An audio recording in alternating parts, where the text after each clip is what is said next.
Degree نہیں ہنر دیجیے۔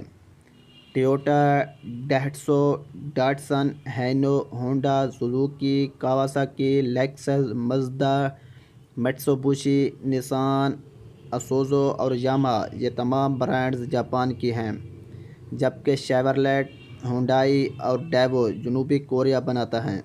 آپ اندازہ کریں اس کے بعد دنیا میں آٹو موبائلز رہ کیا جاتی ہیں۔ آئی ٹی اور الیکٹرانکس مارکیٹ کا حال یہ ہے کہ سونی سے لے کر کینن کیمرے تک سب کچھ جاپان کے پاس سے آتا ہے۔ ایل جی اور سامسنگ جنوبی کوریا سپلائی کرتا ہے۔ 2014 میں سامسنگ کا ریونیو $305 بلین تھا۔ ایسر لیپ ٹاپ تائیوان بنا کر بیچتا ہے، جبکہ ویتنام جیسا ملک بھی ویتنام ہیلی کاپٹرز کارپوریشن کے نام سے اپنے ہیلی کاپٹرز اور جہاز بنا رہا ہے۔ محض ہوا، دھوپ اور پانی رکھنے والا سنگاپور ساری دنیا کی آنکھوں کو خیرہ کر رہا ہے، اور کیلیفورنیا میں تعمیر ہونے والا ہسپتال بھی چین سے اپنے آلات منگوا رہا ہے۔ خدا کو یاد کرنے کے لیے تسبیح اور جائے نماز تک ہم خدا کو نہ ماننے والوں سے خریدنے پر مجبور ہیں۔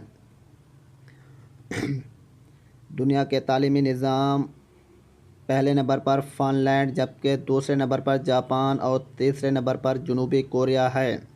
انہوں نے اپنی نئی نسل کو ڈگریوں کے پیچھے بھگانے کے بجائے انہیں ٹیکنیکل کرنا شروع کر دیا ہے۔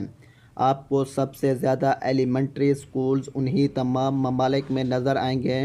وہ اپنے بچوں کا وقت کلاس رومز میں بورڈز کے سامنے ضائع کرنے کے بجائے حقائق کی دنیا میں لے جاتے ہیں۔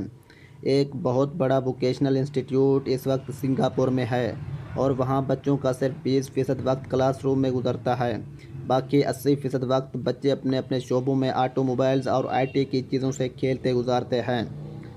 دوسری طرف آپ ہمارے تعلیمی نظام اور ہمارے بچوں کا حال ملاحظہ کریں۔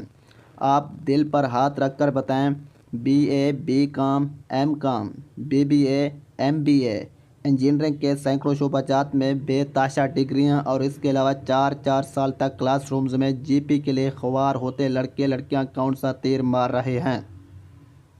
آپ یقین کریں، ہم صرف دھرتی پر ڈگری شدہ انسانوں کے بوجھ میں اضافہ کر رہے ہیں۔ یہ تمام ڈگریاں نوجوان ملک کو $1 تک کی پروڈکٹ دینے کے قابل نہیں ہیں۔ ان کی ساری تگ و دو اور ڈگری کا حاصل محض ایک معصوم سی نوکری ہے اور بس۔ ہم اس قدر ویژنری ہیں کہ ہم لیپ ٹاپ اسکیم پر ہر سال $200 ارب خرچ کر رہے ہیں، لیکن لیپ ٹاپ کی انڈسٹری لگانے کو تیار نہیں ہیں۔ آپ ہمارے ویژنری پن کا اندازہ اس بات سے لگائیں کہ پوری قوم سی پیک کے انتظار میں صرف اس لیے ہے کہ ہمیں چائنا سے گوادر تک 2000 کلومیٹر کے راستوں میں ڈھابے کے ہوٹل اور پنکچر کی دکانیں کھولنے کو مل جائیں گی، اور ہم ٹول ٹیکس لے کر بل گیٹس بن جائیں گے۔ اوپر سے لے کر نیچے تک کوئی بھی ٹیکنالوجی ٹرانسفر کروانے میں دلچسپی نہیں رکھتا۔ آپ فلپائن کی مثال لے لیں۔ فلپائن نے پورے ملک میں ہوٹل مینجمنٹ اینڈ ہاسپٹیلٹی کے شعبے کو ترقی دی ہے، اپنے نوجوانوں کو ڈپلومہ کورسز کروائے ہیں، اور دنیا میں اس وقت سب سے زیادہ ڈیمانڈ فلپائن کے سیلز مین، گرلز اور ویٹرز کی ہیں۔ حتیٰ کہ ہمارا دشمن بھارت تک ان تمام شعبوں میں بہت آگے جا چکا ہے۔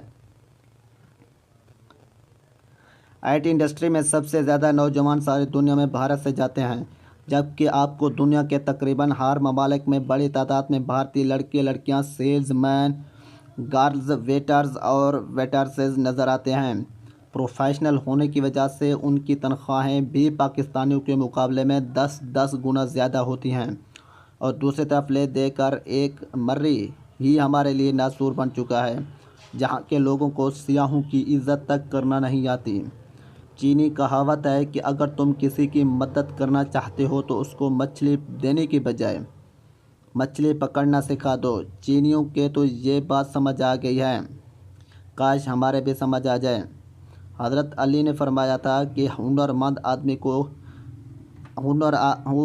آدمی کبھی بھوکا نہیں رہتا۔ خدارا ملک میں ڈگری زیادہ لوگوں کی تعداد بڑھانے کے بجائے ہنر مند پیدا کیجیے۔ دنیا کے اتنے بڑے ہیومن ریسورسز کی اس طرح بے قدری کا جو انجام ہونا تھا وہ ہمارے سامنے ہے۔